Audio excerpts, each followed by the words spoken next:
Donald Trump recently gave an interview to Fox News, and he is giving us some mixed signals as to whether or not he plans on invading Iran. Does he want to escalate tensions? Does he want war?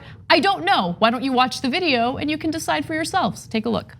I ended the Iran nuclear deal. And actually, I must tell you, I had no idea it was going to be as strong as it was. The country is devastated from the standpoint of the economy. But now you see, the thing that I think a lot of people are worried about is that they heard what you said in 2016 and liked it when you said no more stupid wars. And then they hear these stories about troops and so on. I just don't want them to have nuclear weapons. And they can't be threatening us. And you know, with all of everything that's going on, and I'm not one that believes, I'm not somebody that wants to go into war. Because war hurts economies, war kills people, most importantly, by far, most importantly. Right. If you do have a group, and they call it the military-industrial complex, they never want to leave, they always want to fight. No, I don't want to fight. But you do have situations like Iran. You can't let them have nuclear weapons. You just can't let that happen. But why is he so dumb? Like, okay, so I don't want nuclear weapons, but that's what the Iran nuclear deal did. It prevented them from developing nuclear weapons. In fact, they had shipped the enriched uranium out of their country as part of the nuclear deal. There were actual safeguards there. There was a way of making sure that they were following and complying with that nuclear deal. And even as Trump pulled the United States out of that deal, Iran continued to comply. It wasn't until Trump threatened the European countries still doing business with Iran that Iran decided, all right, well, what is the point of complying at this point, right? That there's really no point. So look, if you want Iran to remain, without nuclear weapons, then continue on with the Iran nuclear deal. He did the opposite. And then in the end, he talks about the military-industrial complex, which I love. I love that talk. That is the talk that I'm in favor of. But he's saying two conflicting things in the same interview. So this is the problem with electing a president that's both arrogant and unintelligent. The arrogance comes into, like, it's okay, I'm just gonna threaten them and they won't do anything in return. And I don't have to read the Iran nuclear deal. I know that Obama did it, so I'm opposed to it. So what is it you want to accomplish? I want to make sure they don't have uranium in the country.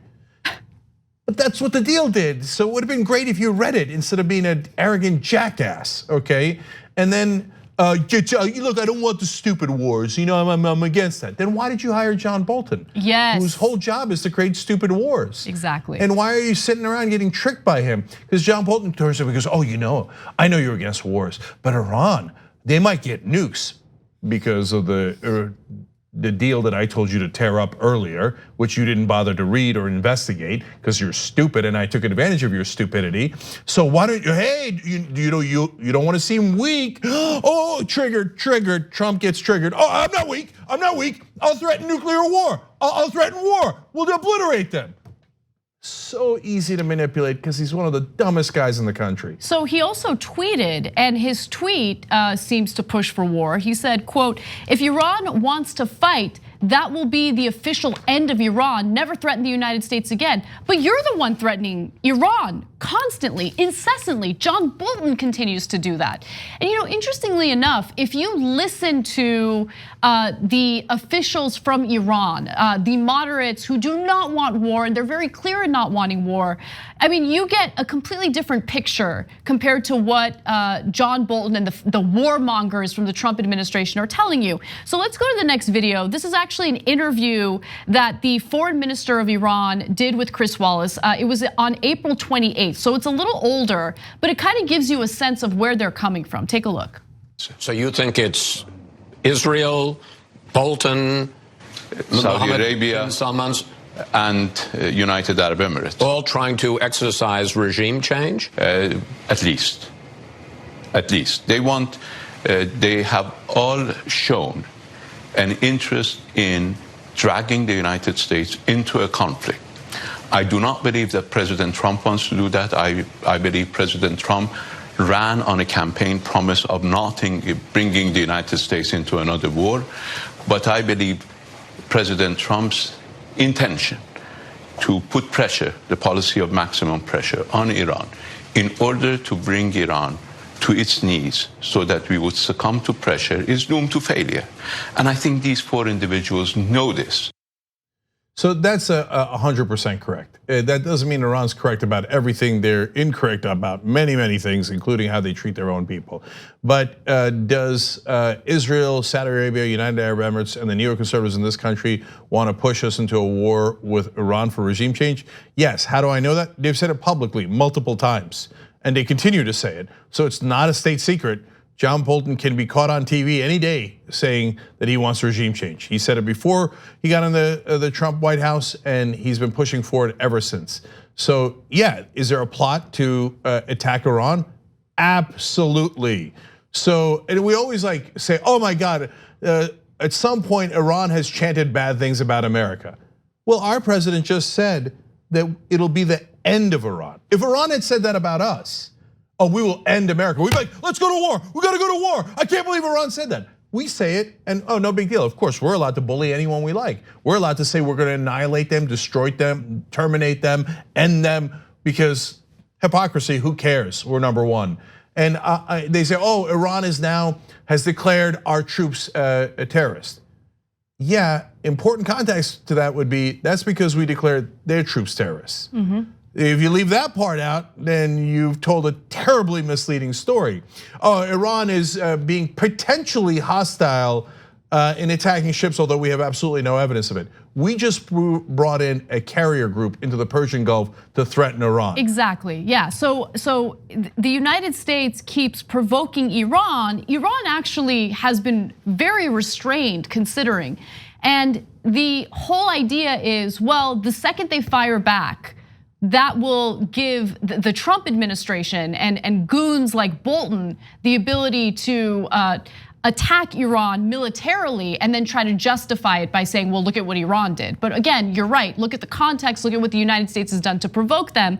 And the foreign minister had more to say, and this next video kind of talks to or speaks to the geopolitical ramifications of what Trump did with this Iran nuclear deal. Take a look. Engagement is not producing results in Iran. President Trump has made sure that the people of Iran would not believe in engagement. We approached the international community in good faith. We reached an agreement with the international community, with the United States, 6 other powers. President Trump, just because he disliked President Obama, just left that agreement without having read it. And people of Iran started to feel and started to see that engagement does not have dividends. That's a very bad message, not only that you're sending to the people of Iran, but you're sending to the rest of the world, that they should not rely on the signature of a president of the United States. So I thought that was an important video to share with you, because remember, while this is all happening, Trump is still pretending as if he's going to get North Korea to unilaterally disarm. But why would North Korea unilaterally disarm? Especially when you're pushing for regime change in Venezuela, you're pushing for regime change in Iran. You have pulled out of a nuclear deal that the United States had previously agreed to. I mean, these are all signs and signals to other countries that we're trying to pursue diplomatically. And I love the fact that he raised that issue, because, I mean, look, is the Trump administration gonna listen to that? Of course not. But I think it's important for voters to know how much harm this is doing when it comes to other foreign relations issues. I think Trump might be jealous that Bush is still considered a worse president by some. And he likes to win, and so especially at failing, no one beats him at failing. 6 bankruptcies and counting. I'm the best failure. Yeah, no one fails as big as me. No one knows this, but it's the best business strategy to go bankrupt. That's really smart business. That's why I've done it so many times. And so it's a sore spot for him that Bush invaded Iraq and killed nearly 1 million civilians and cost ourselves, this country, trillions of dollars. He's like, he so desperately wants to say, hold my beer. I can screw this up worse than you can. And the Republicans, bless their hearts, they found someone dumber than Bush, which seemed previously unimaginable. So Dick Cheney tricked Bush into the Iraq war fairly easily. Now Bolton's like, hey, Dick, hold my beer. Watch how easy it is to manipulate this orange buffoon. He doesn't even know that I'm the biggest warmonger in the country. He ran on getting us out of interventionist wars and then hired me. What an idiot. Now, speaking of Bolton, Chris Wallace also interviewed him right after he interviewed Iran's foreign minister. And I just want to show you the type of intellect someone like Bolton has on complex foreign policy issues. Ambassador, as you just heard, Foreign Minister Zarif says you're part of the B team, a small group of leaders, you in the US, others in the Middle East, Bibi Netanyahu, bin Salman, bin Zayed, who are working to try to steer President Trump into a conflict with Iran. Your response? Well, he also said in another interview he wished he were working with the A-team. You know, in the past few days, the North Koreans have also called me dim-sighted. The Cubans have said I'm a pathological liar. I'd say I've had a pretty good week. All right, well, good to know that he is Trump's national security advisor. Being called stupid is a good week for him. Yeah, maybe Trump will look at that and be like, oh, that's my kind of guy. I got past the mustache. Thank God for that. This guy's even dumber than I am. Makes me feel great. Yeah, no, those are not compliments. I don't know if you know that. And so, but in John Bolton's tiny little mind, which to be fair is vastly greater than Trump's, he thinks, well, if I've got bad guys looking in his mind, and in reality, especially with the North Koreans, etc., saying bad things about me, great, we're close to war. I say bad things about them, I go Trump into saying bad things about them, about how we're gonna end their entire existence. That could be a twofer, because not only could that start a war with Iran, but then North Korea gets the message, hey, if you don't have nukes, America will betray the deal that they made with you and then come and end your regime. If you're North Korea or anyone else, you know what that would make you do? Immediately try to get nukes, because that's the only way to protect yourself. So that's the message John Bolton is sending to the world. God help us all. 2 easy ways to follow the Young Turks. One is hit the subscribe button down below, then you're a TYT subscriber. And second is ring the bell. And when you do that on YouTube, you're notified of our videos.